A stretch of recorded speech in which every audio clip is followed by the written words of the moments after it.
been selling on Etsy since 2015, but we had our biggest year ever last year in 2020. In today's video, I'm gonna be sharing with you guys our year-end totals for 2020 and how much we made for the entire year, as well as the top 2 things that I focused on to grow our shop to that point of success, and some strategies that you can take away to grow your handmade business as well.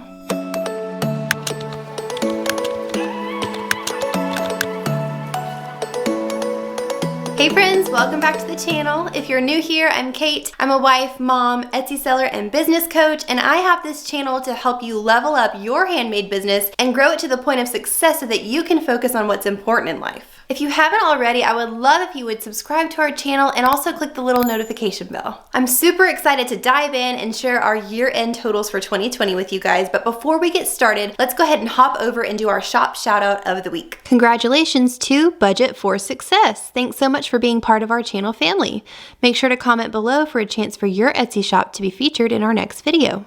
Okay, so many of you have seen our video 70K in 30 days, which is talking about our November last year. We had a crazy November. We made over $70,000 in 1 month, and it was just insane. We did not expect that, but it was totally a blessing. But as great as that wasn't even half of what we made for all of 2020. Of course, any Etsy shop is gonna see an ebb and flow each year and ups and downs, but we had a pretty consistent flow of orders from January to December. So in this video, I'm gonna show you guys what those numbers were in our analytics, but first I'm going to talk about the top 2 things that we focused on to grow our shop to that point where we could be making those kinds of sales. To make these kind of numbers, you have to have a level of consistency on Etsy. This means you can't really just be making sales during Christmas and Mother's Day and other big holidays. You have to work your shop to a point where you're getting a steady flow of orders the whole year. So how do you get that level of consistent orders year round? Well, I'm gonna share my top 2 pieces of advice for getting to that point. I'll give you a little hint here. Both of these tips are geared towards taking back your off season. That's right, you heard me. I said off season. That is the key to consistent year-round sales. I want to tell you something that you may not have heard any other Etsy coach say before, which is that the off season is not as much about making money as it is keeping momentum. You guys have heard me talk so much about momentum, but that's just because it's so important. It really is the key to success on Etsy. So what I suggest to gain that level of consistency year-round is focus on keeping your momentum in the off season so that your shop doesn't die during the times when it's a little bit slower. The first thing you can do to take back that off season is to drive traffic from external sources. So let's think about baseball. You'll have to know that this analogy is not from me. I know nothing about baseball, but my husband actually thought of this and I thought it was pretty good. I want you to think about a ground ball. If you're out in the field and you're supposed to be getting that ground ball to throw back to base to try to get somebody out, are you just gonna stand and wait for that ground ball to roll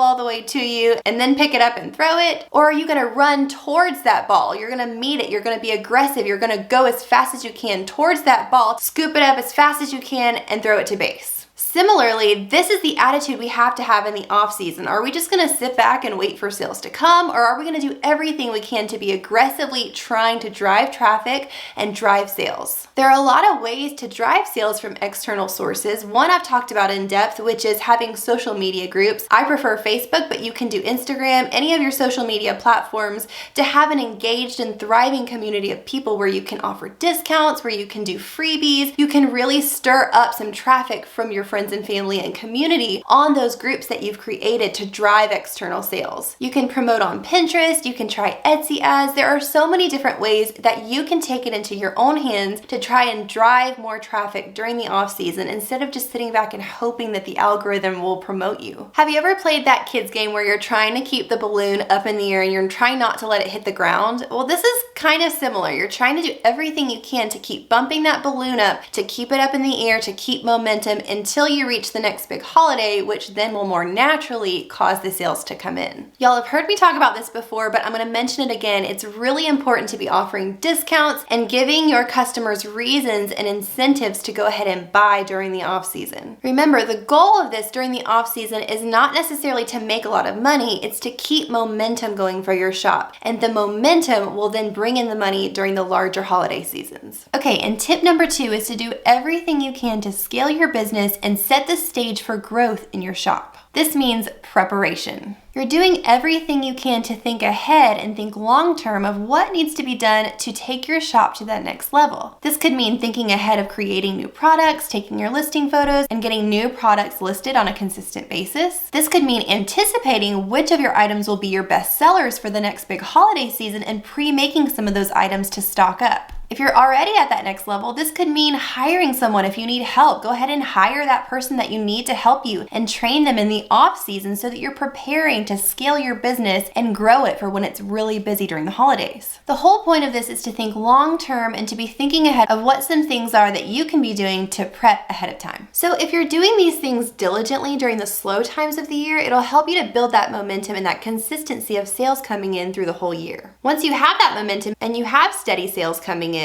you don't really have to worry so much about driving as much external traffic, but that's what you need to do until you get to that point. Thankfully, our business has been at the point where we haven't had to do as much of that driving externally lately, and the algorithm really has picked our items up and started showing them to people more. So it is possible to get to that point, but you really do have to put in some hard work before you'll get there. Okay, I know you've all been waiting to see our year-end totals for 2020, so let's hop over to our Etsy analytics and take a look. Okay, so if we look here at our stats on Etsy, you'll see this is last year, January through December 2020. We had 141.7K visits, 1,576 orders, and our revenue was 168,955.23. So I want to look here at our revenue. You can see our busiest times of the year were April and May for Mother's Day, and then back again in November. So our revenue in April was around 16,000, again in May around 16,000, and then in November it jumped way up to 70,784. So then let's compare. If we click this, we can compare it with the year before, 2019. So this dashed line is 2019 for our revenue. So you can see for April and May, we were a good bit above. We were more than double actually what we were in 2019.